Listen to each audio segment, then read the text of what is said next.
반갑습니다. 오늘 마태복음 강의 5강이죠.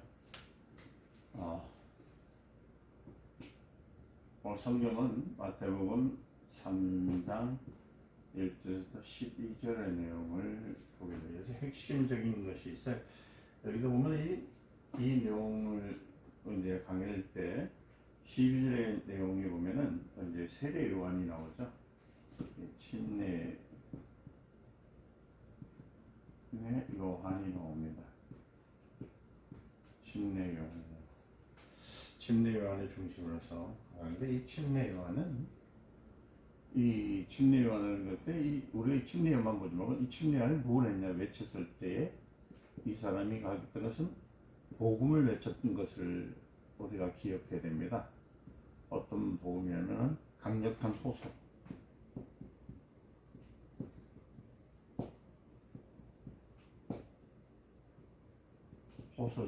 강력한 호소. 네. 복음을 이제 우리 복음이라는 단어 아시죠? 굿뉴스에서 우리는 이 내용을 조금 상세히 좀 들어가 봐야 됩니다.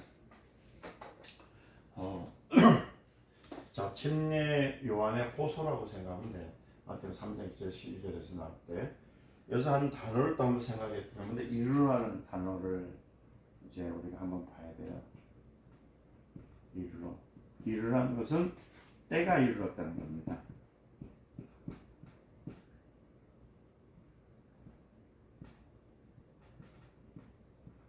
때가 이르렀다. 무슨 때가 일어났느냐? 천국이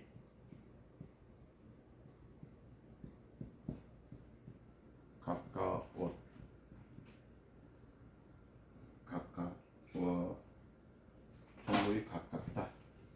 천국이 왔다. 이걸 가리키는 거거든요. 그래서 보면은 이 원문으로 볼 때 이르러는 것은 때가 이르렀다는 거거든요. 누가요? 천국이 이르렀다는 것은 뭐야? 하나님의 때가 이루어졌다는 거. 역사적으로 이루어지는 거. 그러니까 성경을 우리가 볼 때는 어떤 사람들은 자꾸 성경을 어떻게 이해를 하시고 있냐면은 하나의 역사책으로만 생각하고 있습니다. 아니면 또 기자들끼리 무슨 소설책처럼 생각하고 있는데 그런 것이 아니라 창세기서부터 계시록까지는 하나님의 말씀, 하나님의 계획이 있는 것이거든요. 하나님의 계획은 뭡니까? 온 인류를 구원하는 것, 마귀를 멸하게 하시고 인류를 구원하시는 것인데 그 창세기 3장의 15절을 보니까 뭐냐면은 이런 말씀이 있잖아요. 거기 보니까 뱀에게 이르기를 너는 여자의 후손에 가끔 줄 거야. 여자의 후손은 너의 머리를 문다 했을 것처럼 하나님의 약속이 이루어지는 때가 이르러 누가 오시기 때문에 천국에서 것은 누가 오신 거예요? 이를 이루시기 위해서 예수 그리스도가 오시는 것을 이제 그래서 이르러라는 단어를 사용하게 된 겁니다. 그러니까 말씀드리면은 역사적으로서 외쳤던 이런 외치는 자가 필요한 이 적절한 누가 외치는 자가 있어야 되거든요. 그 적절한 시기에 때가 이뤘을 때 침례요한, 세례요한이 왔다는 거예요. 그러니까 여러분들 말씀을 이렇게 공부하시잖아요. 그래서 성경 공부를 한다는 것이 아니라 지금 강해예요. 강해라는 것은 성경 전체를 지금 이제 풀어가는 것이거든요. 어떤 형상이 어떤 일인지를 보게 되기 때문에 좀 여러분들 강해는 성경 공부하고는 좀 달라요. 그래서 강해는 좀 힘들 수도 있고 어려울 수도 있지만 여러분들이 이 내용을 이해하기 시작하면 성경 전체를 이해할 수 있기 때문에 저희 이번에 성경 강해로 지금 풀어가고 있기 때문에 말씀을 좀 뒤로 꼭 기르시길 바랍니다. 그래서 이 세례 요한이 와서 회개하라 천국이 갖고 왔느니라 라고 했을 때 많은 사람들이 귀를 기울이기 시작했습니다. 왜 그러냐면 그가 그만큼 갈급한 시대거든요. 왜냐면은 나중에 또 말씀드리자면 말라기 시대에서부터 이 신약시대 마태복음 시대까지는 그 기간이 몇 년이면 한 400년 동안이거든요. 그때 선지자도 없었어요. 기록된 것도 없었고 그때 암흑 시기였거든요. 그리고 이스라엘 민족의 정점이 하나도 없었어요. 그 이스라엘에서 있을 때 하나님의 음성도 들리지 않고 아무것도 그러니까 자기들의 입장에서는 답답한 시기에 마치 그 정점에 이르러서 누가 왔냐면 세례 요한이 외치기 시작한 거예요. 회개하라 천국이 갖고 왔느니라. 그렇죠? 그러니까 세례 요한은 뭐예요? 침례 요한은 이 선지자거든요. 선지자는 뭐예요? 구약 시대 때 요새는 뭐 선지자라는 사람도 있는데 그 선지자 마지막 선지자는 세례 요한밖에 없습니다. 자, 이스라엘 백성들이 여러분 성경을 보면 아시잖아요. 바벨론으로 잡혀갔잖아요. 가가지고 얼마나 고생했습니까? 근데 또 다시 두 번째로 어디로 갑니까? 페르시아에 이제 그 넘어가잖아요. 페르시아로 넘어가가지고 이제 거기 얼마나 고생한지 모르겠어요. 그 페르시아는 이제 성경을 보면 파사라는 파사국이라고 하죠. 그거 보면 다니엘서는 파사국이라는 말로 나옵니다. 그러니까 여러분들이 이사야서부터 시작해서 이제 마지막 말라기까지 그러니까 어떤 걸 봐야 되냐면 이스라엘 민족이 지금 고난을 받았을 때에 이 바벨론으로 잡혀가고 페르시아로 잡혀갔던 그 시기 그때의 성전 건축을 위해서 또 많은 일들을 일어났었잖아요. 그럴 때의 그 사건들을 여러분들 오늘 아셔야 돼요. 그 사건을 아시고 난 다음에서 이제 세례 요한의 등장이 왜 중요한가도 알게 되기 때문에 제가 한 번 더 부탁드리지만 성경을 여러분들이 그냥 책 읽듯이 읽지 마시길 바랍니다. 알아야 되는 거예요. 제가 늘 말씀드리지만 성경을 알아야 우리가 예수를 믿을 수 있어요. 그럼 목사님 그럼 예수 이름만 알면 되지 모르세요. 예수 이름을 불러줄 때 그 이름을 부르라는 거는 알고 믿는 거거든요. 그럼 처음부터 아는 사람이 어디 있습니까? 처음부터 아는 사람은 없겠죠.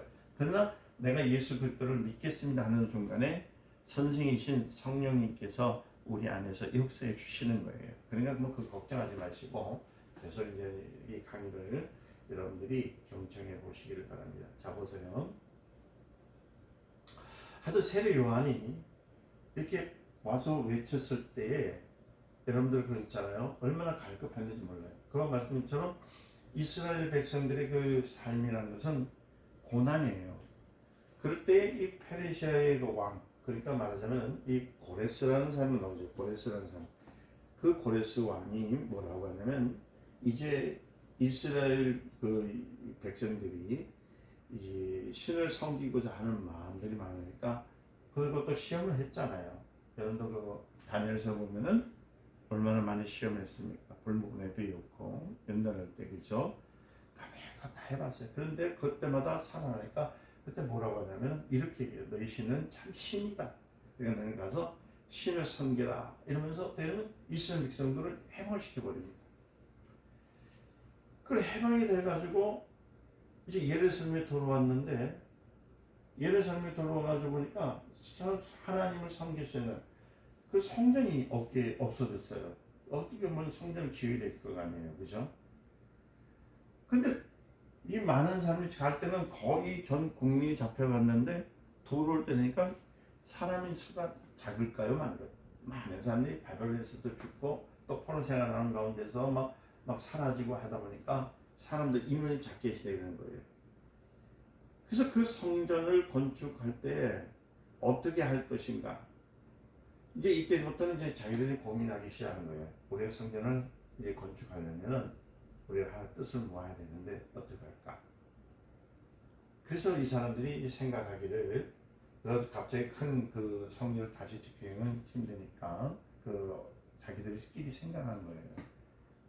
그래서 어떤 사람은 가정에서 자기가 보는 방향에 그러니까 어떤 사람은 동쪽을 향해서 어떤 사람은 서쪽을 향해서 각각 그래가지고 바벨론에서 돌아와가지고 이 사람들이 각각 자기 생각 가운데서 성전을 지으려고 하니까 말이 되지 않잖아요. 그래서 잠깐만 이 사람이 한 일을 해요.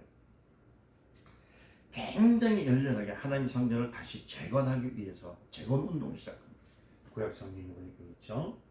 그래서 그들이 장사할 때도 성전 건축을 위해서 장사했고 농사를 지어도 성전 건축을 위해서 짓고 하여튼 그래서 예하게 막 어떤 운동은 성전 건축 운동을 막 시작했던 거예요. 그래서 성전 건축을 이렇게 하긴 하는데 반면에 보니까 우리가 보니까 이 성전만 건축해서 될 것이 아니다 생각한 거예요. 왜냐 해보니까 성전을 건축을 해가지고 주님 앞에 와서 우리가 예물도 드리고 예배도 드리고 했는데도 자기들에게 오는 것은 변화가 없었거든요. 그래서 그때부터 각성운동, 그러니까 경성을 하자, 우리 회개운동을 하자. 이 회개운동이 시작하잖아요. 그래서 뭔가 정신을 차려가지고 버릇을 고치고 확실히 전부 변화를 가지고 오고 싶은 운동이 시작해서 그때 학사가 이제 나타나요. 에레미야가 나타나고 그러잖아요. 성경 구약 시장에 나타나는 겁니다. 그래서 이제 나서 이들이 연구를 시작합니다. 그러니까 이 연구만 하면 됩니까? 그때 이제 연구를 한 것을 선포하는 사람들이 생기는 거예요. 이제 하나님 말씀이 이거다. 하나님 말씀을 지키자. 이래가지고 여러분 구약에 이제 좀 나타난 그때가 지금 구약에서 지금 모든 일들이 이런 것은 세례 요한이 오기 전까지의 역사를 지금 말씀을 드리고 있는 겁니다. 그래서 여러분들 제가 잠시 얘기하면 구약 성경 읽을 필요 없다고 하시는 분들 있죠. 이런 문제가 많습니다. 구약을 알아야 됩니다. 그래야 신약도 이해가 돼요. 왜냐하면 구약은 오실 예수 그리스도, 그러니까 우리 이 땅에 오실 그 그리스도를 뭘 하냐면 예언을 하는 거거든요. 예언을 하는 거. 그때 구약에 있는 역사를 여러분들 구약 성경을 읽을 때 막 지겹다고 하시는 분들 있죠. 어렵다고 하시는 분들. 이제 결코 이제 오늘 이 강의를 들으신 분들은 지겹고 어려운 것이 아니라는 것을 아실 겁니다. 이제 성경을 읽을 때에 그 내용이 어떻게 된 것을 알겠다. 하여튼 이제 율법을 이제 전문적으로 이제 연구하는 사람이 막 나타난 거예요. 그래서 율법에 이제 연구를 하니까 뭐냐면 무엇이 잘못? 율법의 정의가 뭐죠? 사람들 너는 죄다. 너는 죄를 어떻게 짓는 걸 가르쳐 주잖아요. 그래서 이스라엘 백성들에게 이제 그것은 너희들 수많은 시간 가운데서 파란망장하게 고통도 받고 그 다음에 사건도 많고 얼마나 많은 일들이 있었단 말이에요. 그러면 그 일들을 우리가 어떻게 해결할 것이냐? 하나님 말씀에 무언가 우리가 지키지 않았기 때문에 하나님 말씀대로 살지 않았기 때문에 우리가 이러한 일들이 오지 않았느냐. 그래서 연구를 시작했던 거예요. 여러분들 창세기에서 또 말라기까지 보면요. 여러분들 이스라엘 백성들의 그 역사는 보면 얼마나 복잡한지 몰라요. 이거는 뭐 한 번이라도 뭐 내 나라라고 뭐 하지 못할 만큼 우여곡절이 얼마나 많은지 몰라요. 그래서 학사들이요 바벨론에서 돌아와가지고 뭘 하냐면 한쪽에서 백성들에게 이제 성경 건축을 할 수 있더라고. 그 다음에 학사들은 뭐냐면 성경 연구를 하기 시작한 거예요. 그러니까 저들이 성전을 건축할 때를 맞춰서 백성들에게 공헌하게 되는데 그때에서부터 보면 무엇인가 자세히 연구를 가지고 왜 우리 민족이 이런 많은 순환을 겪고 됐는가를 한번 살펴보자 이래가지고요 열심히 연구를 시작했던 겁니다. 그러니까 다시 말씀드리면 하나님의 말씀 율법을 연구함을 통해서 다시는 순환을 당하지 않는 백성이 되고자 또 한번 해보자. 그래가지고 연구한 것을 또 누구한테 해요? 백성들에게 선포하고 또 연구한 것을 백성들에게 선포하고 그렇게 지키기 위해서 훈련도 하고 했던 거예요. 그 운동이 학사운동이죠. 여러분 아시죠? 회개운동이 있을 때. 그래서 그 운동이 벌어지면서 연구를 거듭하는 결과 율법을 더듬고 해보니까 이스라엘 백성이 그때마다 뭐냐면은 몇 가지의 의문점이 생겼다는 것을 알게 됐던 거예요. 그 의문점이 뭐니까 율법을 연구를 그러니까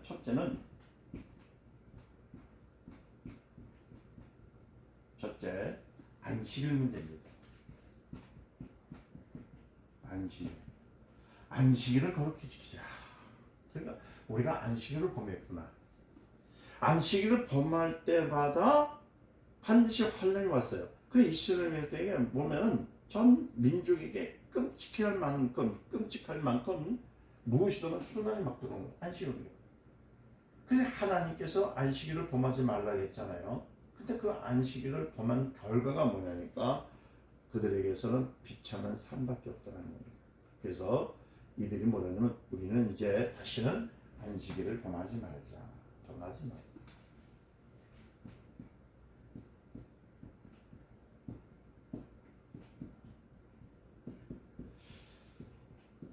학자들이 이제 연구원 가운데서 들은 거죠. 그러니까 조상들이 범죄한 죄를 다시는 범하지 말고 철저하게 무슨 운동은 회개 운동을 시작한 겁니다. 이게 철저한 운동을 시작한 겁니다. 그래서 만약에 여러분들이 이제 그 당시에 예를 들어서 안식일을 범한 사람들, 물건을 사고 파는 사람, 혹 이제 안식일 날 이제 일을 하는 사람도 있으면 그 사람들은 어떻게 보면 성 밖으로, 예루살렘 성 밖으로 내가 쫓는 그런 일들을 시작해 버리십니다. 그러면서 안식일 날에 물건을 사고 팔지도 못하게 하고 이제 안식일 날에는 거룩히 지켜보자 이렇게 되는 거예요. 그래서 이사야 선지자도 포로로 가기 전에 얼마나 강력한 말을 했습니까? 이사야 선지자를 보니까 이사야서 58장이죠. 58장 13절을 보세요. 58장 13절 내용을 읽어보면 거기서도 보면은 안식일을 사사로이 일을 하지 말 것이며 사사로운 일을 하지 말 것이며 일을 하지 말랬어요. 사사로운 일을 하지 말. 사사로운 일은 뭐예요? 예배드리고 하느님 앞에 하나님의 말씀을 지키는 일 말고 자기 개인적인 일들은 하지 말 것이며 이렇게 기록되어 있거든요. 이사야 읽을 때 이사야 선지자도 얼마나 그랬어요. 그 다음에 또 매매하지 말 것이며 그죠? 그리고 자기 길로 가서는 안 되고 자기 길이라는 건 뭐예요? 자기가 하고 싶은 일대로 자기 생각대로 예를 들어서 말합니다. 여행을 가도 자기 뜻대로 여행을 해도 안 됩니다. 그건 왜냐하면 자기 길로 가기 때문에. 또 그 다음에 안식일에 사당을 그러니까 다른 말을 해도 안 돼요. 오직 성경 말씀만 외워야 되고 성경에 대해 이제 성경에 대해서만 우리 연구하는 힘을 써야 됩니다. 그럼 또 안식일에는 뭐 하면 안 되냐면 장세도 안 됩니다. 그러면 이 모든 것들을 다 지키게 되면 잘 될 것이라고 가르쳐 주었는데 안식일만 되면 반드시 또 여행 가는 사람들 그렇잖아요. 사담하는 사람들 매매하는 사람들 이런 사람이 생기거든요.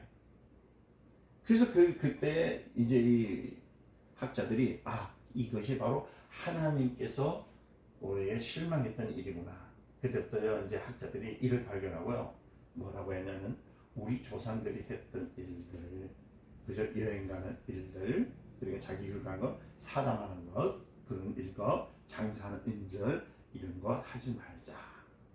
우리 조상이 하던 일들을 되풀이해서 우리가 순환을 또 다시 겪는 일은 다시는 하지 말자. 그래서 우리는 안식일을 철저히 지키고 가겠다 해서 안식일을 지키는 운동을 먼저 시작했던 겁니다.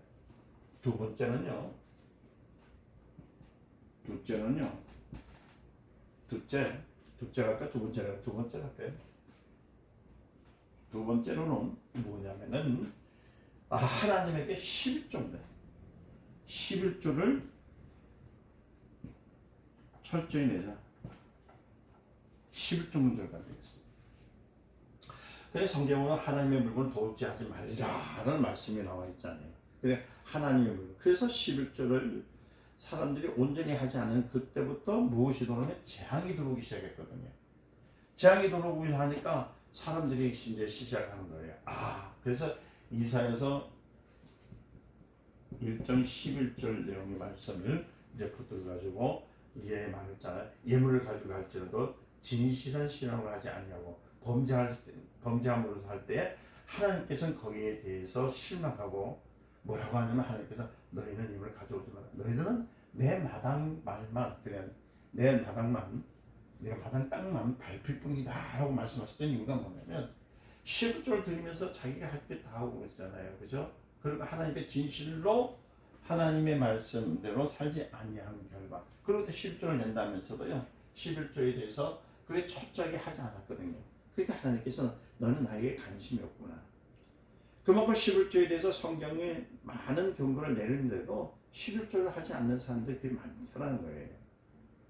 그래서 너무너무 많은 환난을 당했다는 것을 이제 학자들이 발견하는 거예요.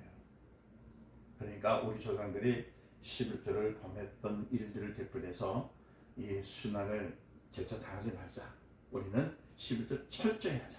그래서 학자들이 발견한 것은 11조 문제, 이 11조 문제를 이제 해결하는 것을 이제 보자 해서 철저히 이제 하자라고 결정합니다. 그래서 이 말라기서 3장 8절이죠. 말씀에 있는 것처럼 뭐라고 하셨어요? 보니까 너희가 도둑질하고도 너희가 도둑질 안 했다는 말이 무엇이냐 이렇게 되어 있잖아요. 그러니까 우리가 어떻게 죄 것을 도둑질 하니까 너희는 11조와 헌물이라. 헌물이라 했어요. 11조 헌물. 헌물 11조 헌물. 그러니까 우리는 다시는 11조를 범하지 말자. 이제 그때 시작하면서 나오기 시작한 겁니다. 그러면 이제 주님께서 뭐라고 하셨냐면 창고에 쌀 것이 없도록 복을 줄 것이라는 말한 것 같이 철저히 두 번째 회개 운동을 시작한 거예요. 안식을 범하지 말고 첫 번째, 두 번째는 11조 헌물을 이제 헌물 11조와 헌물을 우리의 하나님께 철저히 드리자. 이제 세 번째.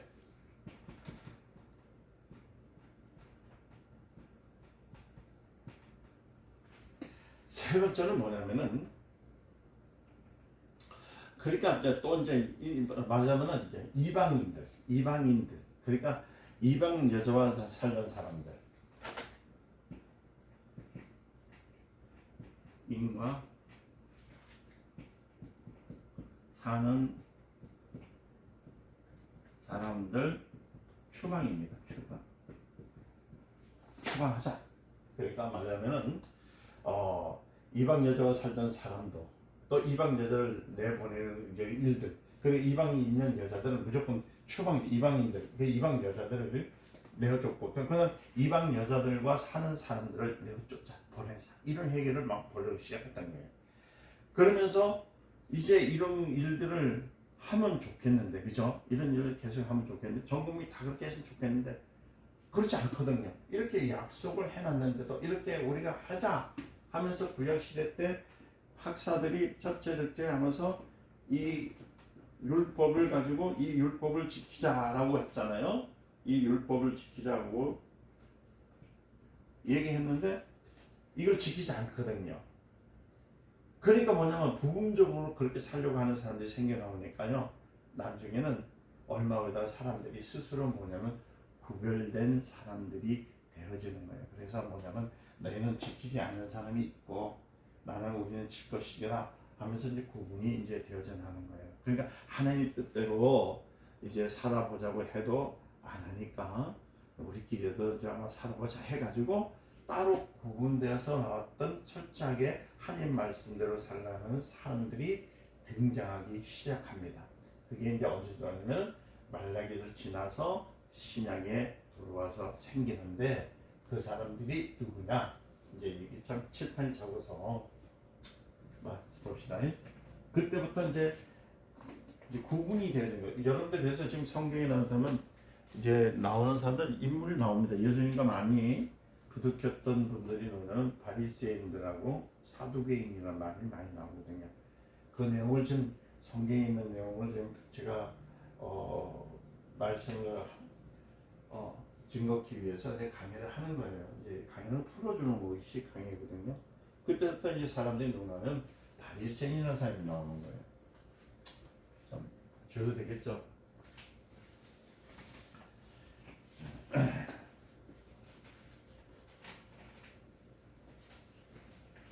그래서 될 수 있으면은 이 강의를 들으시는 분들은 보시고 멈추시고 하는 일들 좀 힘들지더라도 그렇게 하셔야 돼요. 뭐 공부가 그렇게 쉬운 건 아닙니다. 그래서 공부가 참 어려워요. 어려운데 이것이 내 뇌 속에 내 신경쇠 바뀌게 되면은 이제 성경을 읽을 때 좌로 우로 흔들리지 않습니다. 자, 그때 나타난 사람, 그게 바로 구분된 사람들이 나온다 그랬을 때 바리새인이 나옵니다.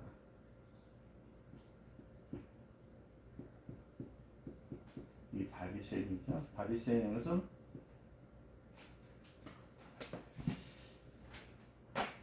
바리즘입니다. 바리즘. 왜 바리새인이 자꾸 나오냐? 성경에서 이걸 여러분도 아직 바리새인이 누군지를 알아야 돼요. 성경에 나타났을 때 왜 예수님과 바리새인들이 대립되면서 대립을 했는가도 우리가 오늘 배워가는 입장에서 알아야 돼요. 그래서 성경을 알아야 되는 겁니다. 다시 말씀드립니다. 이 바리새인들은 철저하게 아까 말씀드린 것처럼 그 하나님의 말씀 이 세 가지를 지킬 때 안식일 문제, 11조 문제하고 이방 사람들의 왜그 문제를 갈라놓은 것이 있을 때 철저하게 그것을 지키고 행했던 사람들이 바리새인들입니다.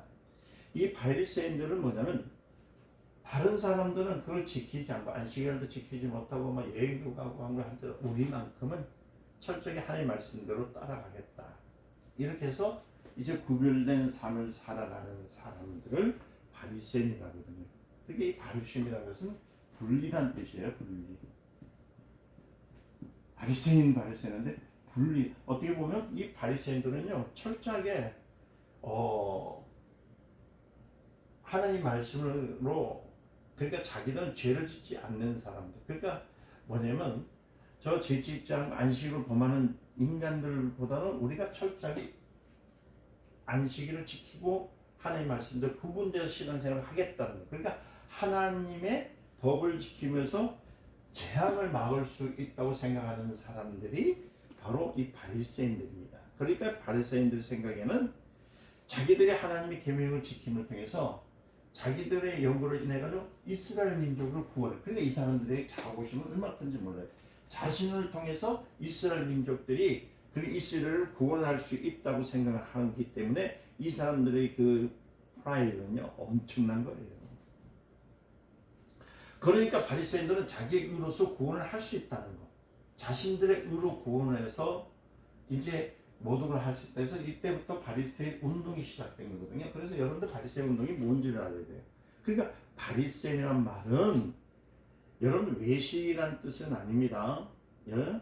이게 무슨 사람들 바리새인은 외식으로 말씀했는데 그것이 아니고 이 사람들은 이 바리새인이라는 것은 어떤 의미가 있냐면요 의로운 자입니다.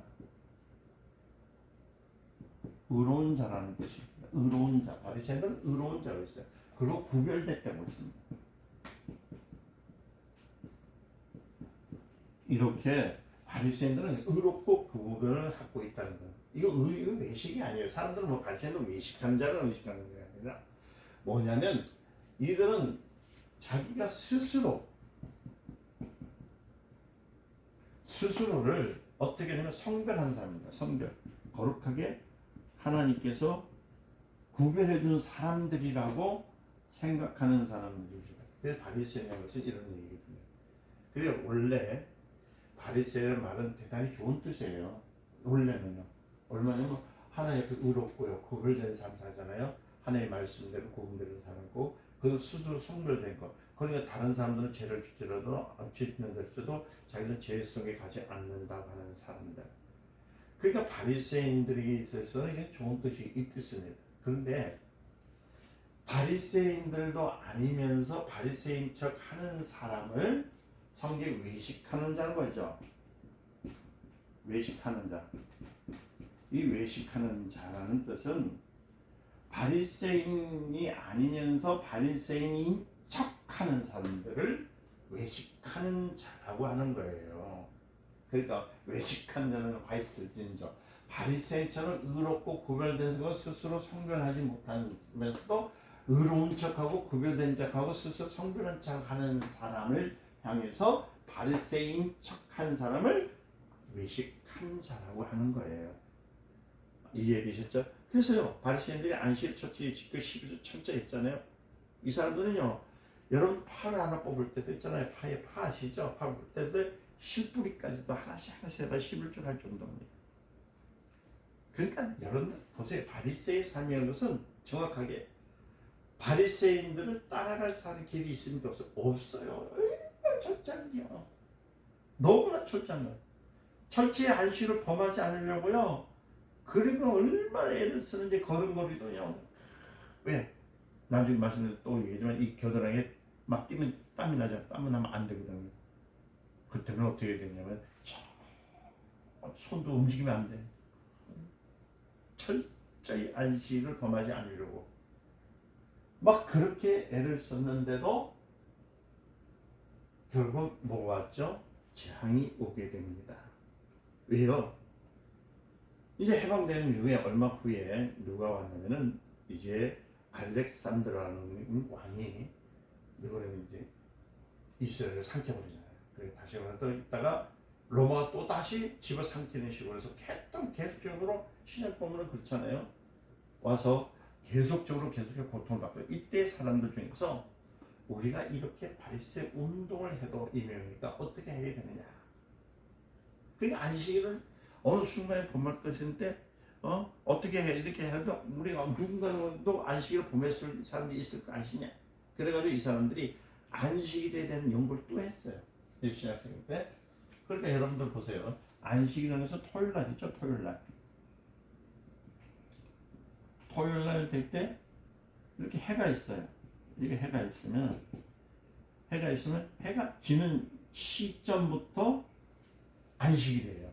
그러니까 해가 있을 때부터 안식이 이제 이해되세요? 해가 떨어지는 때부터 해가 떨어지는 순간부터 이게 안식일입니다. 그 당시에. 그런데도 이게 패망이 오거든요.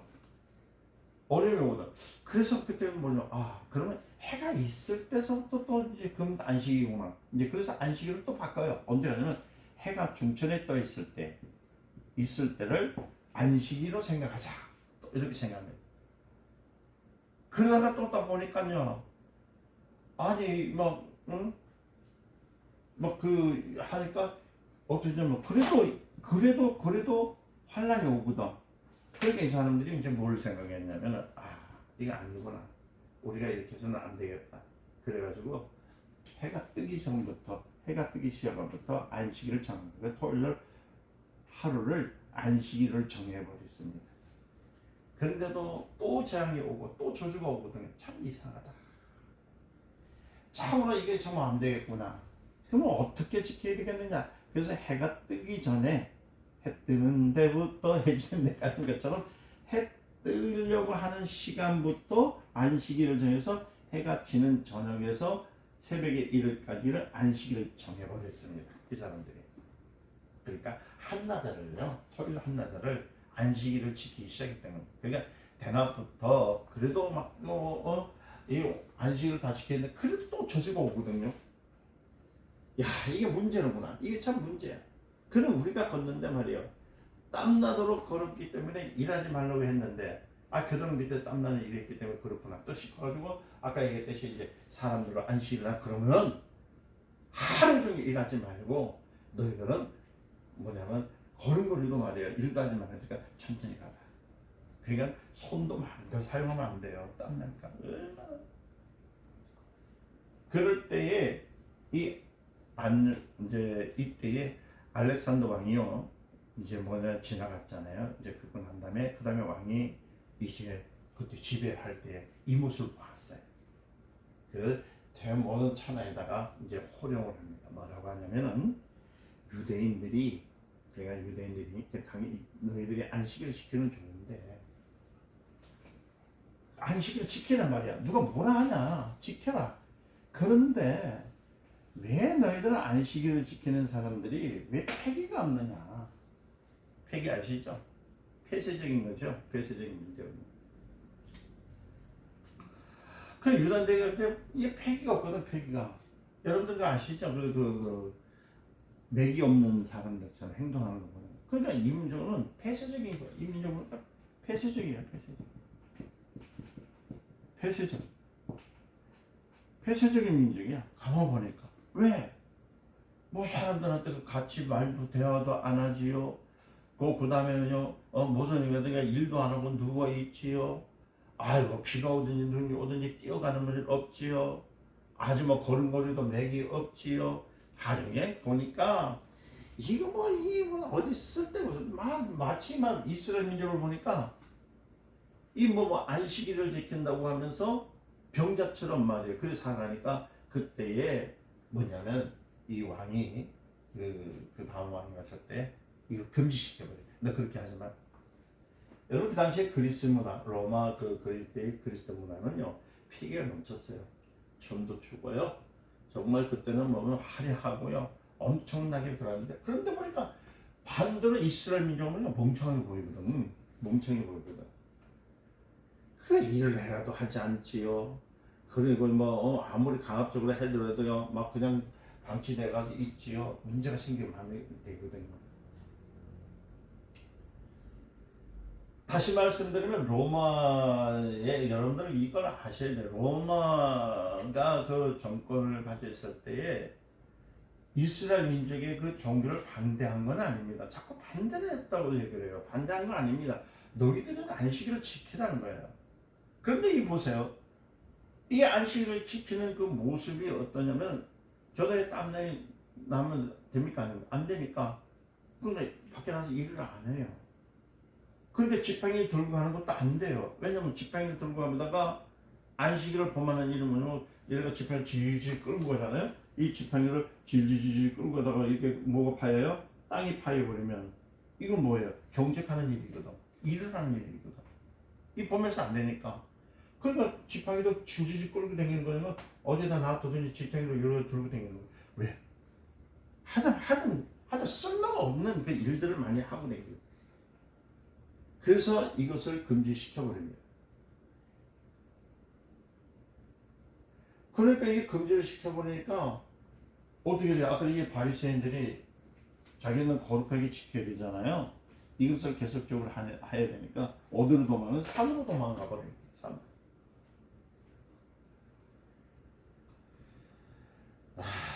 그게 산소로 들어가세요. 그 들어가서 안식일을 지킬 것이라고 들어가는 거예요. 그러니까 또 이제 청령으로 그 당시에는 그 로마 왕의 그 청량이라는 것은 엄청나게 무섭잖아요. 왕의 칙령이라는 것은 그렇잖아요. 그들을 이제 뭐냐면 쫓아가가지고 칙령을 어겼으니까 죽이라고 하는 거예요. 그래서 그들을 이제 산속에 숨어 있는 이 바리새인들을 찾아갔어요. 찾아가지고 이제 뭐냐면 쫓아간 거예요. 쫓아가서 예배하는 것을 방해하는데요. 어떻게 방해하냐면은 보세요. 잘 들으세요. 공격하는 사람들은 말을 타고 가죠. 말을 탄다는 것은 말 발굽에 땀이 나야 돼요. 말발에 그죠? 옛날 개발에 땀 난다는 거죠. 왜냐면 그만큼 급박막 때문에. 공격하는 사람은 말을 타고 막 급히 가는데 도망가는 사람은 안식일에 그 범죄를 하잖아요. 그러니까 어떻게 되면 점잖게 도망가는 거죠. 뛰어가면 어떻게 안식일을 범하니까 뒤에서는 말 타고 쫓아가요. 그러면 이 사람이 죽을까요? 안 죽을까요? 죽게 되는 거예요. 이 완전히 죽어요. 그래서 역사상 유대인들이 최고 많이 학살당할 때가 바로 그 시대 때예요. 그 시대 때. 누가요? 이 바리새인처럼 바리새인의 그 지킬 때 있는 사람들. 그 사람들이 도망을 가려면 빨리 도망가요. 도망가고 천천히 가다가 죽는. 그게 뭐 가장 순교가 많이 나왔다는 순교는 아니죠. 죽이는 사람은 말을 타고 오고 있는데 도망가는 사람은 천천히 가니 어떻게 돼? 100% 죽을 수밖에 없잖아요. 죽을 수밖에 없어요. 그 당시에 그게 바로 마카비 전쟁이 나타난 겁니다. 마카비 들어보신 적이 있을 거예요. 마카비 전쟁. 그게 시작돼요. 마카비 시대. 그것이 계속 되니까요. 그 당시에 예수님 당시에 바리새인들이 몇 명이죠? 5천 명이 죽어버렸어요. 그러니까 아니 많이 죽고 5천 명만 살아남았다고 그래요. 다 죽고 나면. 그랬으니까요.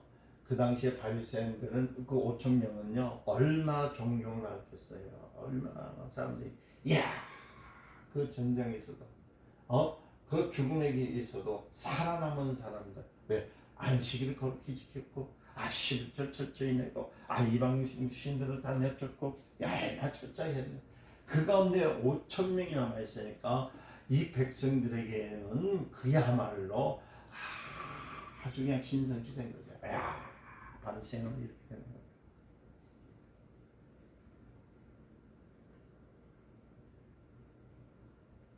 그 다른 사람은 타락을 해도 그들은 외형적으로 타락하지 않았거든요. 그래서 그들에 의해서 이스라엘이 보존되고 어느 날 회복된다고 이스라엘 민족들도 그렇게 생각했어요. 여러분 그러니까 구약 성경에 보면 있잖아요. 솔로몬 소돔과 고모라 때 의인 50만 있으면 멸망하지 않다 하는데 의인 50만 5천이야 5천. 그러니까 하나님께서 우리나라를 회복시켜 줄 것이라는 희망 기대감이 얼마나 많은 거예요. 그때 나타난 바리새인입니다. 그 다음에 나온 것이 서기관이에요. 서기관. 이 기록관이죠, 기록관. 기록관이면 서기관, 기록하는 사람. 이 대서하는 거, 대서하죠. 우리 대화를 했을 때 쓰는 사람이라는 겁니다. 이게 서기관은 종류가 여러 개 있잖아요. 예를 들어서 높은 사람, 이제 정부에서 높은 사람의 말을 기록해 주는 사람. 또 그 다음에 있는 사람들은 또 뭐냐면 적은 글씨를 써주는 거. 그러니까 뭐냐면 이제 호적 같은 거 아니면 그 다음에 기룡 성찰이 있을 때 써주는 그런 당. 그 다음에 이제 뭐냐면 성경만, 이 서기관들은 성경만 기록하는 사람들이 있었어요. 성경만 전문적으로 기록하는 사람들. 이렇게 서기관들이 여러 종류에 있었는데, 그러니까 다시 말해 성경이 말하고 있는 서기관은 끔찍한 역사들을 기록하고, 그죠? 그리고 성경을 기록하는 서기관을, 그러니까 성경에 대한 것들, 그리고 지금 이 사실, 이 바리새인들이 많이 죽었던 일들, 그런 것을 기록하는 사람들이 가르쳐서 성경을 기록한 그런 것들을, 하나님의 말씀을 지키다 죽은 사람들을 기록하는 사람들을 서기관이라고 합니다. 이런 서기관들이 이제 성경을 옮겨 쓰면서 뭘 하냐면 연구를 하는 거예요. 연구를. 그게 성경이 그런가 해서 연구를 하는데, 성경 말씀이 정말이냐 아니냐는 것을 이제 쓰기 시작해요. 그래서 이 사람들이 그 기록을 했을 때 그냥 쓰지 않아요. 예를 들어서 거기다가 아도나이라든지 여호와라든지 하나님 이름 나올 때는 모욕을 한두 번 하는 것이 아니에요. 가가지고요 다시 씻고 돌아와서 하나님 한 글자 쓰고 나서 또 다시 모욕하고 와서 쓸 정도로 철저하게 구별된 생각을 했더라고요. 마치 바리새인들처럼요 그렇게 했던 사람들이에요. 그래서 이 서기관 운동이 이제 어떻게 되냐면 많이 일어나기 시작합니다. 그러면서 나니까 야, 하나님 말씀을 기록했는데 사실을 기록하고 이 사람들 권위가 얼마나 높아질까요? 많이 높아지기 시작하는 겁니다. 그러면서 또 한 군데 또 나온 사람들이 나오죠. 그 사람이 누굽니까? 한 사람이 나오는데 선행을 많이 하는 사람들. 그러니까 뭐냐면 그때 나온 사람들이 사두개인입니까? 사두개인. 오늘 성경에 나오면 사두개인도 나와요. 다 이제 이걸 알아야 돼요. 왜 사두개인이냐? 왜 그러는데 이런 요 정도만 아시더라도 여러분들이 성경에서 이 사람의 역할 분별을 다 알고 있죠. 이 사람들이 했던 일들에서 알게 돼요. 이 서기관들이 이제 나왔다가 이제 사두개인 나온 거예요. 자, 그러니까 보세요. 한쪽에서 선행이 없어서 조절을 받는 것처럼 생각해요. 서기관들 보니까 보니까 말이야, 이렇게 해도 저주가고 이렇게 와도 환란이 오니까 무언가가 빠져있는 것이 있을까? 그래서 서기관들이 기록한 것을 보니까 이거는 선행을 해야 되는구나. 뭘요? 선행. 이 사두개인들은 부자죠. 부자. 그러니까 여러분들 보세요. 결국 나중에는 어떤 운동을 벌이냐면은 이제 하나님의 말씀을 잘 연구하고 기록하는 것, 그걸 지키기 위해서 그것을 보관하는 운동에서 지나서 이제 누가 나오면 사두개인에 나오면서 선행 운행, 가난하고 힘들고 연약한 자를 돕자 하는 운동이 이제 시작됩니다. 그래서 여러분들 보면 구약 성경에서 보면은 사두개인의 바리새인이 신에서 나오지 있는 이유가 뭐냐면은 이 사람은 구약 성경에 없어요. 구약 성경에서 없었던 사람들입니다.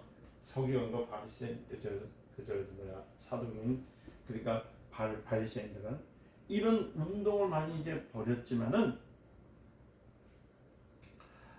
바벨론에서 포로로부터 돌아온 다음에 몇 년이요? 400년 동안에 선지자가 있었으면 없어요. 하나도 없어요. 하나 없어요. 그러니까 에스라 말라기 이후 400년 동안에는 선지자가 나오질 않았습니다. 항상 나오지 않았어요.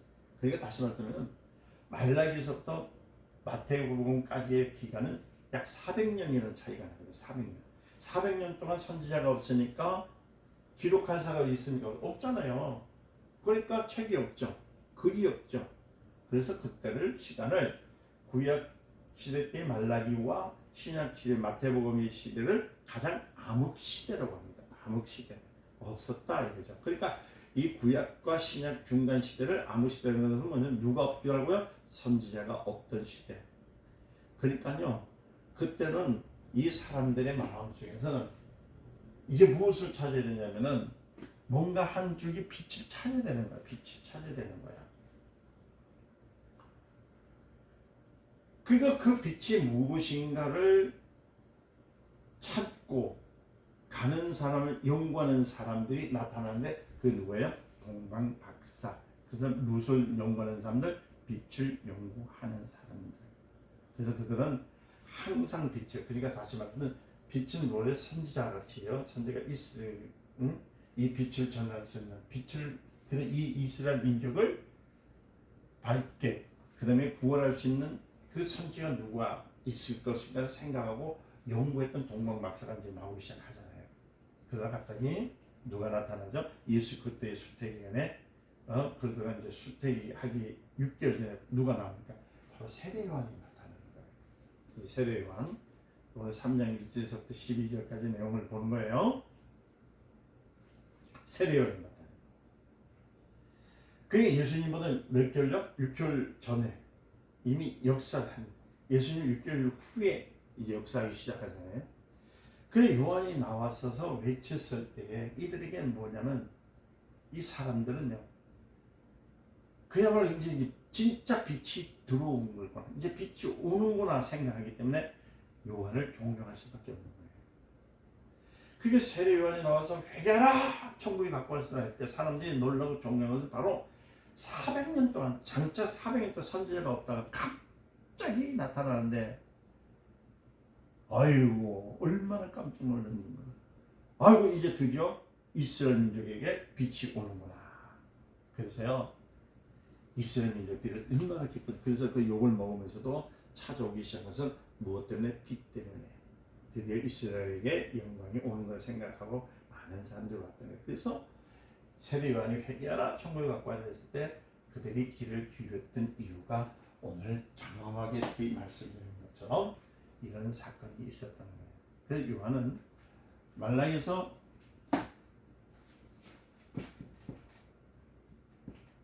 4장 5절 이하를 보면 곧 엘리야가 나온다 그러죠. 엘리야 오는데 엘리야는 아버지의 마음을 자녀에게 준다 그러죠. 그래서 자녀의 마음을 아버지에게 돌리게 한다고 이렇게 기록되어 있어요. 그러니까 뭐냐면 조화를 이루는 거예요. 예수님과 성령 그 세례요한에 대해서 조화를 이루는 거예요. 누가복음 1장 15절에 이 말씀을 좀 더 읽어보면은 무슨 말이냐면은 그 모태로부터 성령 충만을 가지고 나와서 역사하는데 아비의 마음을 자녀에게, 다시 말하면은 자녀의 마음을 아비에게 돌리듯이, 그러니까 엘리야의 심정, 엘리야와 같은 심정으로 회개하라 천국에 가까우니라고 그렇게 외쳤을 때 하나님이 우리를 찾아오셨구나 하는 것을 누가 한다고요? 이스라엘 민족이 그걸 받아들이는 거예요. 다시 말해서 너희는 하나님께로 돌아오라는 그 말씀을 받았기 때문에 이스라엘 민족들은 그 외침에 기뻐했을까요? 슬퍼했을까요? 기뻐했다는 거예요. 다시 말하면 말라기야 선지자가 말한 것과 똑같이 외침이 시작되는 것이 바로 누구냐면 세례 요한이에요. 오늘 처음 시작했다는 5강에 있었던 것처럼 바로 세례 요한이라는 겁니다. 그때 사람들이 요한을 누구라면 엘리야로 알았습니다. 왜냐하면 성지자가 왔을 때 반드시 엘리야가 와야만이 메시아가 온다 했거든요. 그 후에 엘리야가 안 온, 그거 와야 되는데, 근데 그 후에는 엘리야가, 이 사람이 엘리야라고 생각 안 했거든요. 왜 그럴까요? 보니까 회개하라 천국에 가까우니라고 외쳤을 때에 뭔가 기적이 났다. 하늘에서 막 불이 떨어지고 말이야, 엘리야처럼 막 물이 갈라지고 막, 그쵸? 아니면 말이에요, 천지 진동을 해가지고 누굴요? 지금 있는 로마 민족들 다 내쫓고 막 이렇게 해야 되는데 그렇지 않거든요. 단지 했던 것은 뭐냐면 세례 요한은 무엇을 했냐면 전도를 하는 거예요. 복음을 전하는 거예요. 복음을 전하니까 사람들이 볼 때는 능력이 있습니까? 없어요? 없다는 겁니다. 능력이 없다는 거예요. 그래서 세례 요한을 엘리야로 믿지 않고 뭐라고 묻냐면 네가 엘리야냐고 물었던 이유가 그거예요. 그래서 요한이 요한복음 1장에 보면 나는 아니다. 내 뒤에 오시는 이를 믿으라. 이랬던 말씀이 바로 그런 뜻이에요. 그러니까 자기가 아니라 내 뒤에 오시는 이를 믿으라 하고 예수님이 왔을 때에 그분은 이분이니라 이렇게 소개를 했잖아요. 누가? 세례요한이 그랬잖아요. 그러니까 예수가 엘리야인가 생각하고 또 막 사람들이요 막 믿기 시작한 거예요. 그때 그 당시에. 그래서 유대인들은 거기서 착각을 해가지고 예수를 누구로 믿었냐면 엘리야로 믿었어요. 그래서 많은 사람들이 예수님을 쫓아다녔고 예수님 말씀을 때 막 5천 명 그 먹였던 일들을 뭐로 알기 때문에 하늘에서 내려온 엘리야로 알았어요. 하나님의 아들로 믿은 것이 아닙니다. 그래서 지금도 엘리야가 지난 다음에 메시아가 오니까 지금도 메시아를 기다리고 있는 것이 뭐냐면 그들은요 아직까지 엘리야가 안 왔거든. 그러니까 예수님이 오셨으면 안 오셨거든. 그러니까 이스라엘 민족 지금 있잖아요. 유대 이스라엘 민족들이 예수를 안 믿는 이유가 그거예요. 아직 누가 안 왔어요? 엘리야가 안 왔어요. 분명히 엘리야가 온 다음에 누가 와요? 바로 메시아가 온다는 것을 배워야 된다 되지 않았다는 거예요. 만약에 요한을 엘리야로 알았다면 예수를 메시아로 보았을 겁니다.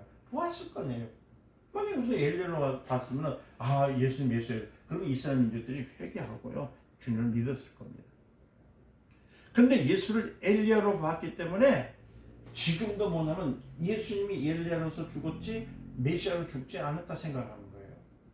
그래서 마태복음 16장 13절 그 내용을 이렇게 보면 예수님께서 저희들에게 묻잖아요. 사람들이 나를 누구를 하느냐? 그러니까 예수를 뭐래? 엘리야로 봤다는 거죠. 예수를 선지자로 봤어요. 그러면서 이들은 유대인들은 아직까지도 메시아를 기다리고 있다는 겁니다. 이제 참 재밌죠? 그래서 성경을 잘 강해를 해야 성경을 알아요. 성경을 보는데 강해를 하지 않고 몇 장 몇 장에 뭐가 있고 가르쳐 주면은 재미가 없어요. 자, 다시 돌아갑니다. 그래서 여기서 요한이라는 존재를 말하기 위해서 얘기하는 겁니다. 그래서 3장에서는 마태복음 3장에서는 요한이라는 존재가 누구냐? 그러니까 선지자가 중단되었다가 400년 만에 나타난 정말 혜성 같은 사나이예요. 그래서 너무나 깜짝 놀랐어요. 이게 완전 선지자거든. 그래서 선지자가 와가지고 해결하니까 완전히 굉장한 거죠. 막 그러니까 야 이거 대단한 것이다 이거. 이 요한이라는 뜻은 뭐냐면 요한의 뜻은 주는 은혜, 주는 은혜다. 은혜로우시다. 이 요한의 뜻인 요한이라는 뜻은 무엇을 갖고는 주는 은혜로우신 것이다. 그 요한이라는 말 때 주는 은혜로우신데 그분이 뭘 하냐면은 말 그대로 뭐냐면은 이게 헬라어로서 메타노니아를 말을 씁니다. 메타노니아 쓰는데 근데 헬라어 잘 안 쓰는데요. 이 헬라어를 자꾸 쓰게 되면은 여러분들이 나중에 이 헬라어만 자꾸 보기 때문에 말을 좀 뭐랄까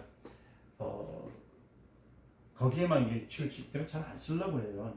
메타 이게 메자거든. 메타 여러분들 나중에 뭐 이것도 찾아보면 상점 보지 마세요. 예, 노니아 쓸 때 노니아 메타노니아 노니아 쓸 때 노니아를 뜻이거든요. 제가 지금 메타노니아 이 메타노니아 맞죠? 메타노니아 아유 강의하면서 이 참 메타노니 이렇게 씁니다. 이게 헬라예요, 헬라. 좀 비슷하게 쓰죠? 메타노니아 이렇게 씁니다. 메타노니아 쓰는데 이 메타노니아의 뜻은 뭐냐면은 이제 이 메타노니아의 뜻은 뭐냐면은 지웁시다.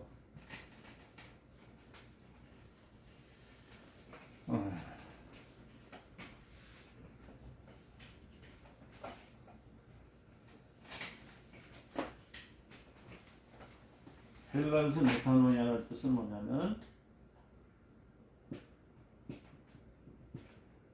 하나님에 대한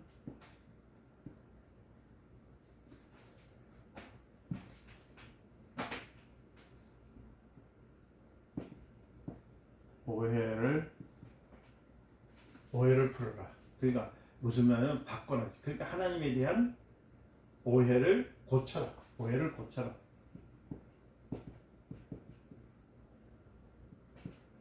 하나님에 대한 오해를 고쳐라. 이게 이 뜻입니다. 그러니까 다시 말하면 신에 대한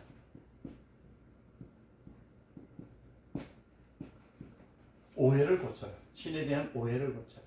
이 말입니다. 그러니까 너희들이 하나님에 대한 오해를 고치는데 하나님에 대한 지식을 바꿔라.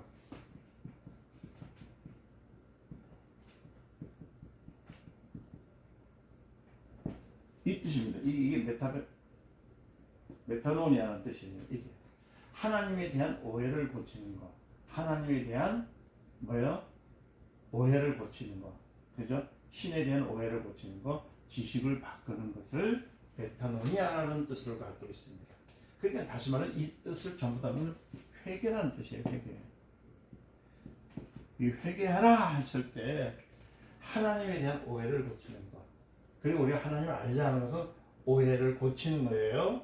그러니까 우리가 하나님 모르기 때문에 이제 아는 것, 배우는 것, 그 예배를 드리는 것도 지식을 바꾸는 거거든요. 그게 회개입니다. 이게 회개라는 뜻입니다. 그 회개라는 것은 도둑놈은 도둑질하는 데도 토해내라는 뜻이 아니고 원래 너희가 신에 대한 오해를 갖고 있는데 오해하지 말고 고쳐라. 이게 메타노니아라는 뜻이거든요. 그러니까 우리가 뭘 얘기하냐면 회개라는 말은 신에 대한 오해, 지식을 고쳐라, 수정하라. 그래 인간의 범죄잖아. 인간의 윤리에 대한 책망이 아닙니다. 그것은 책망이 아니고 여기서 회개하라 했던 메타노니아는 뜻은 율법을 곡해하고 있는 너희를 회개하라는 뜻이에요. 율법을 곡해하지 마라. 이게 하나의 뜻이에요.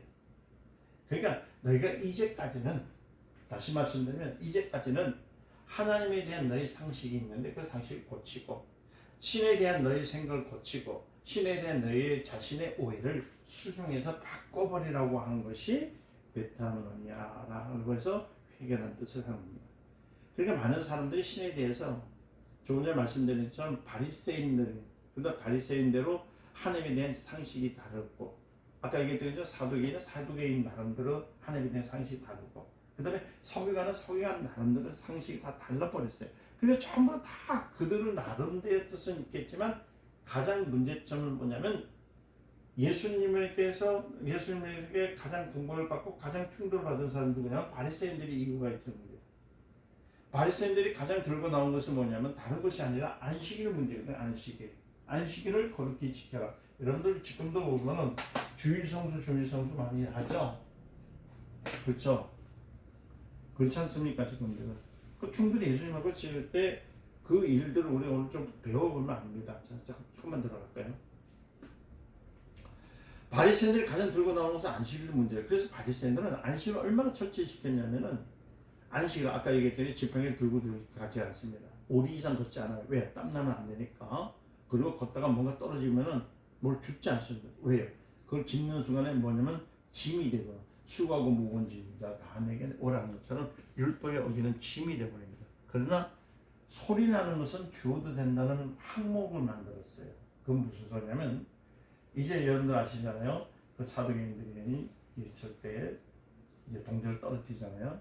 여러분 동전이 떨어졌을 때 그 주는 것은 뭐라면 구제하는 것을 알았거든요. 그래서 성경에도 돈을 좋아하는 자 할 때 사두개인들의 책망이거든.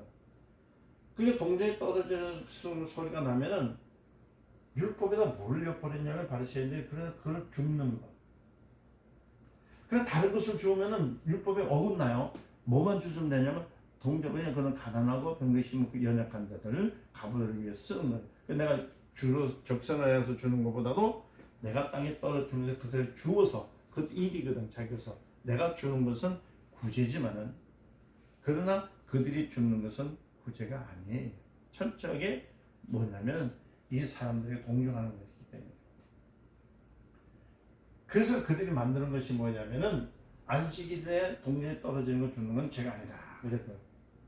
자, 그럼 그 돈을 동전을 떨어뜨린 사람 누굴까? 사두개인이거든요. 사두개인들은 주머니에다가 항상 뭐냐면 이렇게 돈이 많아요. 그들은 장사를 많이 해가지고 그리고 선행을 많이 하기 때문에 그리고 그래서 그들은 언제나 뭘 갖고 있냐면 돈을 많이 벌더라도 내가 구제를 많이 해 선행을 많이 해가지고 천국을 간다고 생각하는 사람들이거든요. 근데 그들에게는 내세가 없어요. 돈은 많고 구제를 많이 하고 선행을 많이 하고 사람들의 존경을 받고 그 다음에 칭찬을 많이 받지만은 그들에겐 천국은 없습니다. 근데 그들은 자기 뭐라고 하는 자기는 돈이 많고 구제를 많이 하고 선행을 하고서 사람들에게 존경받고 칭찬받기 위해 천국 간다고 생각합니다. 그러니까 그들에게 있어서 천국은 어디 현실입니다. 현실. 지금 현재라는 거예요. 그래서 그들은 일부러 주머니에다 구멍을 이만큼 뚫어내요. 동전 나갈 수 있도록. 그래서 걸을 때마다 땡그락 떨어져요. 그래서 가난한 사람이 지나가다가 뭘 주세요? 동전을 줍잖아요. 그러면 이제 그 사람들이 그냥 죽지 않아요. 나리 동전이 떨어졌습니다. 이걸 어떻게 할까 그러면 쳐다보지도 않아요. 누가 줬느냐? 아 제가 주었으면 그래 네가 가져라. 네가 가져라. 그러니까 보세요. 자기 것을 이웃에게 선하게 선행을 했죠. 선행을. 아 세상에 이런 분이 어디 있어요. 자기 것을 이 주는 사람 것이라고 하니까. 그래서 바리새인이 옆에 있다가 동전이 떨어지면요. 누가 죽기 전에 자기 앞에 굴러온 것을 줄 수 있도록 만든 이유는 다른 것이 아니에요. 바리새인인데요. 안식일에 소리 나는 걸 주어도 좋다는 것은 그 동전을 누가 주는 건 자기도 주어야 되니까. 자기도 그렇게 해서 먹고 살아야 되니까. 얼마나 우스운 일들이 많이 생기는 거예요. 얼마나 웃기는 일이 많이 생기죠. 그래서 사두개인들은 늘 예수님께서 예수님 앞에 올 때 선한 선생님이야 선생. 어떻게 하면 영생을 얻을 수 있나까?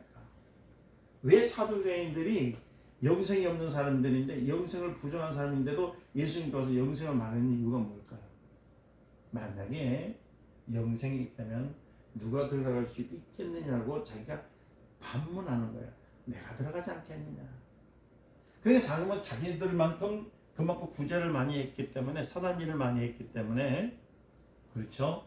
그러니까 자기들 아니면 천국에 들어갈 수는 없다라는 그 프라이드, 자긍심이 얼마나 많은 건가요.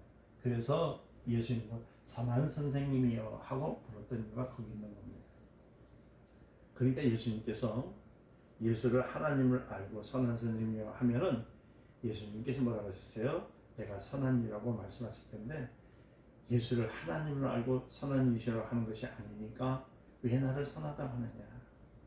선한 이는 하나님 한 분이시니라.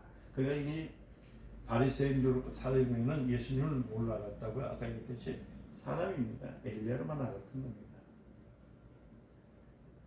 내가 영생을 얻거든 무엇을 지켜라? 계명을 지키라. 그랬더니 그들이 사두개인이 하는 말에 난 계명을 다 지켰나이다. 그랬더니 그 부자 청년이시죠? 있죠? 그 사두개인이거든요. 그러나 내 소유를 다 팔아서 가난한 자에게 주어라. 다시 말하면 주머니에다 구멍을 요만큼 내가 동전 떨어지지 말고 소유를 다 한번 줘봐라. 그랬더니 근심이 생길 거 아니에요. 근심이 생겼거든요. 그래서 떠나잖아요. 그러나 그들 뭐냐면 예수님께서 구제하지 못하니까 자기는 구제하니까 예수님 구제하지 않거든요. 여기서 구멍을 내지 않고 다니시거든요. 그냥 말씀만 하시잖아요. 근데 자기는 구제를 하니까 선한 선생님이요. 어떻게 하면 우리 영성교회 해서 자기가 선하다는 뜻을 가리키는 일이에요. 오늘 이 강의 중에서 제가 빈말을 좀 안 냈는 이유가 있습니다. 하니까 시간이 너무 많이 걸려가지고 사실 지금 제가 이 말씀드려서 영을 빨리 깨달으시고 계시는 분들은 알 거예요. 지금 많은 사람들 있잖아요. 제가 한 가지만 더 얘기 드릴게요. 큰 교회에서 구제를 많이 하죠. 해외에 선교 많이 하고 뭐 한다고 하면서 꼭 교회를 몇 개 지었니? 또 근데 이게 한 가지만 하고 내가 이제 안 할 거예요. 아니 하게 되면 또 하겠죠. 구제를 할 때 교회를 얼마 전에 몇 천만 원 줬느니 누가 성경을 많이 냈니 하면서 이제 많이 자랑을 해요. 그러면서 우리 교회는 선교를 많이 하기 때문에 우리는 천국 가는 교회입니다 라고 얘기하는 사람들이 있더라고요. 근데 그건 아니에요. 마저 사도행처럼 자기들이 이렇게 하나님 일을 했습니다라고 자랑하는 것뿐입니다. 우리는 복음엔 자랑이 없습니다. 우리는 복음을 부끄러워하지 아니하지만은 복음은 자랑하는 것이 아니에요. 전하는 겁니다. 생명을 살리는 겁니다. 제가 요거까지만 얘기해 드릴게요. 하도 목사님들에 대해서 교회에 대해서 제가 막 갖다가 막 치니까 사람들이 목사님은 자꾸 왜 무슨 감정이 있느냐 그래서 제가 자제를 좀 하려고요. 이제 안 하려고 해요. 자, 또 보세요. 자, 예수님께서 내 소유를 다 팔아 했을 때 그들 근심하잖아요. 자, 이들은 각각 뭐를 놓고요? 아까 이때 율법을 놓고서 이렇게 하는 것이 율법을 이룬다고 생각하는 거예요. 착각하는 거예요. 저렇게 하니까 율법을 이룬다고 착각합니다. 이 사람은 이렇게 하면 율법을 이룬다고 생각해요. 그러면서 하나의 문제가 뭐냐? 율법으로서 이루어진다고 생각하는 거. 그것이 누구냐면 바로 사두개인하고 바리새인하고 서기관들이 이 문제를 갖다가 문제는 여러분들 절대로 율법으로 이루어지지 않습니다. 마태복음 5장 17절에 이제 말씀을 읽어보면 거기에 예수님께서 말씀할 때 그들은 뭐냐면 예수님께서 다 율법을 폐하러 온 줄로 착각을 했습니다. 그러니까 바리새인들 율법이 이루어지려 하니까 말이에요. 들어보니까 저거 폐하려고 하니까 예수님하고 어떻게 돼요? 등을 질 수밖에 없는 이유가 나와요. 자, 여러분 율법으로 전부 의인을 만들 수 있습니까? 없습니다. 율법은 사람을 의롭게 하는 법이 아니에요. 율법은 본래 정죄하는 법이잖아요. 근데 자꾸만 오늘날도 많은 사람들이 뭘 자기가 했던 일들, 자기가 뭔가 좀 말이에요. 남들이 안 한 것을 하면은 그걸 가지고 자꾸 또 얘기하기 시작해요. 교회에서 자꾸만 나는 새벽기도 나왔는데 집사가 넌 새벽기도 왜 안 나와? 저는 율법을 자꾸 만들어요. 행위를 해가지고. 나는 11조를 맨날 당신은 11조를 못 내는 이유가 뭐냐고. 왜 성경대로 내야 될 거 아니냐고. 그럼 못 낼 만큼 그만큼 사정이 있지요. 그 사람이 있는데 안 내면 그건 죄지만은 그러나 그게 아닐 때는 어떡할 거예요. 자꾸만 율법으로 정죄를 해요. 율법은 의롭게 하는 법이 아니라 정죄하는 법이거든. 정죄하는 법. 너는 죄니다. 이해되세요? 그래서 교회에서는 있는 자나 없는 자나, 그죠? 너 높은 자나 낮은 자나 우리는 하나님 말씀 뭐예요? 율법이 아니고요. 믿음으로 누구요? 예수를 믿음을 통해서 어디 가는 천국에 가는 소망을 갖고 살아야 되는 것이 맞지. 다른 거 가지고 다른 건 아니에요. 자, 다시 나왔습니다. 바리새인들이 잘못하게 착각했던 이유가 뭐냐면 율법으로 의롭게 되는 그 사람들의 행위를 가지고 얘기하는 게 아닙니다. 보세요. 그래서 요한이 나와가지고 외치는 것이 바로 뭐냐면 독사의 자식 딱 뜨는 겁니다. 누가 너에게 임박한 진노를 피할 수 있다냐? 아니, 누가 너희 보고 언제 그 진노를 피할 수 있다는 말이냐? 속으로 너희는 아브라함의 자손이라 이렇게 말하지 말라 이렇게 말을 하잖아요. 그러니까 하나님은 돌을 가지고도 아브라함의 자손을 만들 수 있다라고 얘기를 해요. 그러니까 그들은 만들 수 있어요. 그러니까 아브라함 자손을 말하지 말라. 그러니까 다시 말하면 아브라함의 자손은 다 율법으로 이루어진 사람이고 다 구원받는 사람을 생각하지 말라. 아니란 얘기예요. 그러니까 요새 말하자면 우리가 예수 믿고 예배당 간다고 천국 가는 생각하지 말아요. 예수를 믿어야 되는 것이지 예수 믿겠다고 하면서 교회 나와가지고 나 교회 나왔으니까 천국 간다 하지 말라는 얘기예요. 그래서 요한 말하는 너희가 아브라함의 자손이라고 말하지 말라. 하나님은 돌 가지고도 뭐라고요? 아브라함의 자손을 만들 수 있다. 이 돌 가지고도 만들 수 있다는 거예요. 그렇기 때문에 너희들은 회개에 합당한 열매를 맺으라 이렇게 말하는 거예요. 그게 무슨 말이냐면 누가복음에 가면은 열매는 말이 복수 나와요. 누가복음에는. 그러나 열매를 맺으라는 뜻이 나왔지만 그것은 잘못된 겁니다. 원래 맺으라는 뜻이 아니에요. 자 보세요. 원래 원문은 열매를 맺으라 할 때 열매는 복수가 아니라 단수입니다. 단수. 그러니까 뭐냐면 각각 너희 각각 개인이 회개하라는 뜻이에요. 이 말은 좀 약했는데 뭐 우리 자칫잘못 보면 3대 4대 예수 믿는 분들 계시죠? 요번에 어떤 곳에 보니까 그런 것들을 써놨더라고요. 나는 5대째 신앙을 갖고 있는 목회자 가정의 목사입니다. 아유 그냥 훌륭하죠. 5대 때라서 얼마나 감사해요. 그렇잖아요. 나는 순교자의 피를 받아서 사는 가정입니다. 이렇게 해서 아유 참 듣기는 그런데 좋습니다. 그런데 여러분 보세요. 아무리 할아버지가 순교를 하고 예수를 잘 믿고 죽었다 할지라도 본인이 내가 하나님을 믿는 그 오해를 풀지 않고 하나님에 대한 생각을 바꾸지 않고 하나님의 뜻으로 살지 아니하면은 여러분은 그 사람 천국 갈 수 있을까? 없습니다. 누구든지 주 예수를 믿으라 했을 때는 각 개인에게 얘기하는 거거든요. 예수를 믿는 것, 그것이 바로 뭐냐면 열매예요. 예수를 믿는 게 열매예요. 그러니까 회개의 열매를 맺으라 할 때 각각 회개하는 뜻인데, 각각 회개하는 뜻은 뭐냐면 모두가 같이 회개하는 뜻이 아닙니다. 다시 말하면 내가 회개했기 때문에 내 가정이 다 회개했다 생각하는 건 아니에요.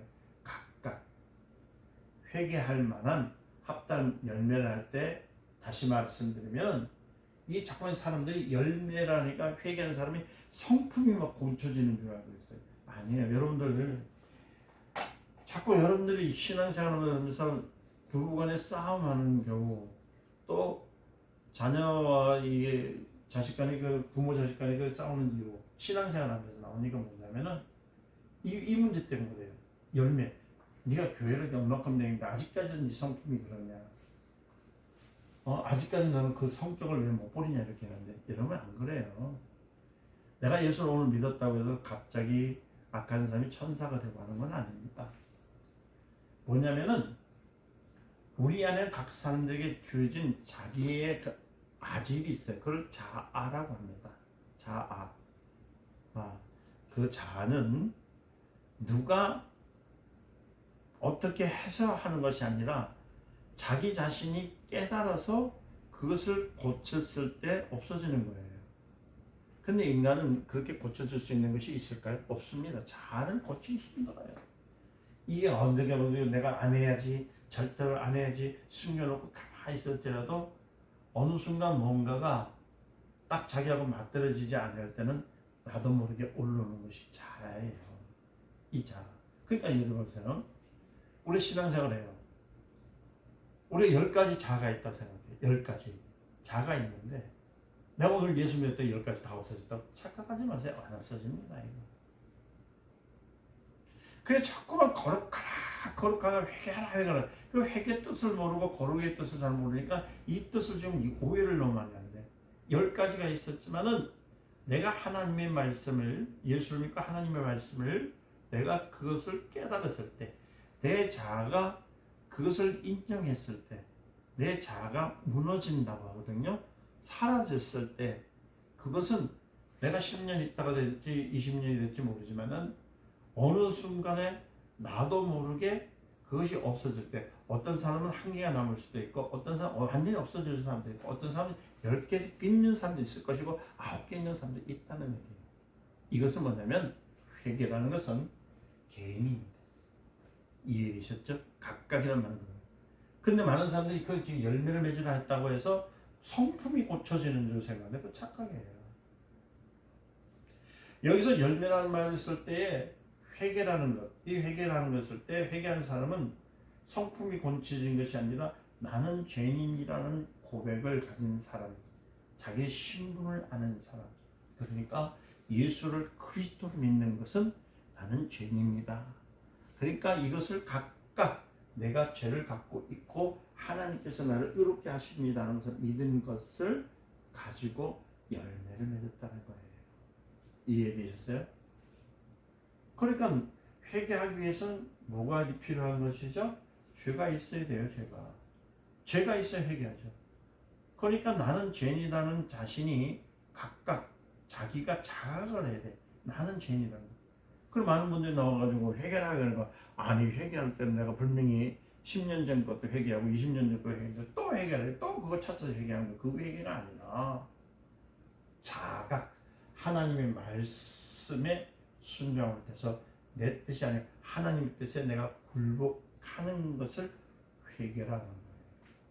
이해되셨죠? 뭐 그럼 또 어떤 분들 그렇겠죠.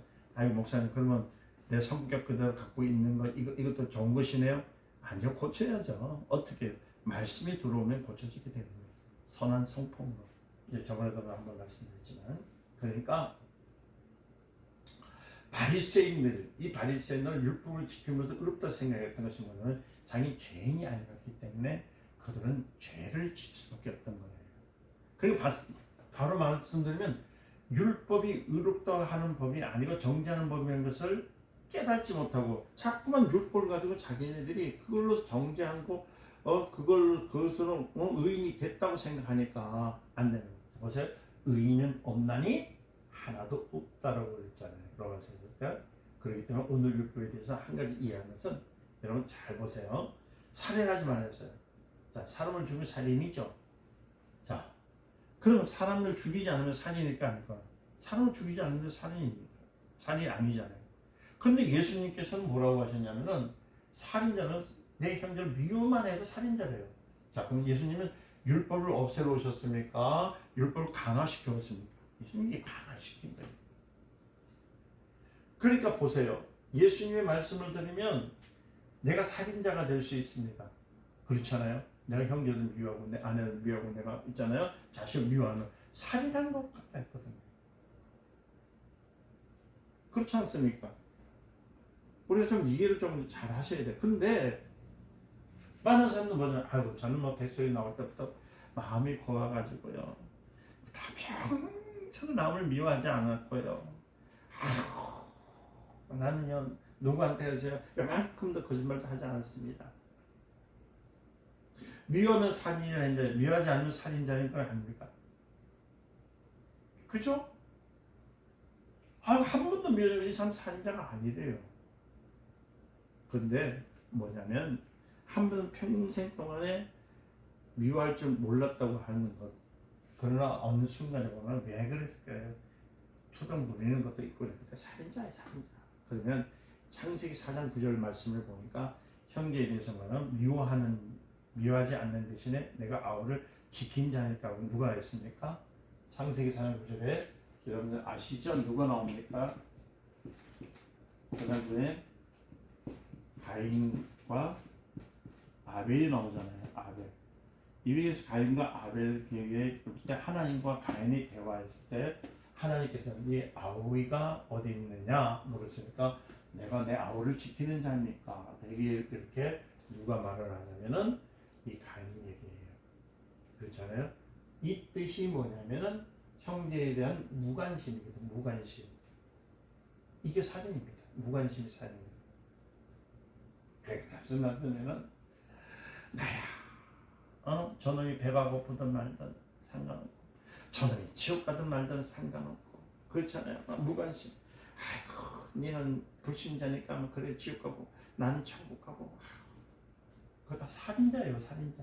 무관심한 거. 그러니까 여러분들이 마음이 어렸을 때 남에게 욕 한마디도 안 하고요. 욕 먹을 짓도 없고 미워할 것도 없고 얼굴 찡그리지 않고 눈물도 한 번 흘릴 도 없고 그냥 마음이 착하다 뭐 해가지고 그냥 나는 착한 사람이니까 죄 짓지 않는 사람이다 라고 한번 여러분 스스로 외쳐보세요. 여러분들은 다 살인자예요. 살인자. 그런 사람은 어렸을 때부터 남한테 욕 안 했다고 하죠. 욕 한마디도 들은 적 없고 미워한 적도 없고. 왜요? 그 무관심이거든요. 무관심. 무관심은 살인입니다. 그래서 예수님께서 이 안식일에 대한 얘기를 합니다. 뭐라고 하냐면 안식일날 병든 자를 고칠 때 너희가 예를 들어서 소가 안식일에 빠졌으면 누가 건지겠느냐. 자, 안식일 활동하지 말아야 되는데 활동할까? 자기가 소가 지금 빠져있는데 보세요. 가가지고 활동하죠. 아이고 지금 이 생명을 건져야 됩니다. 아마 돈을 써서 더 할 겁니다. 바로 이웃이 죽는 일에 대해서 막아줘야 하지 않느냐 이겁니다.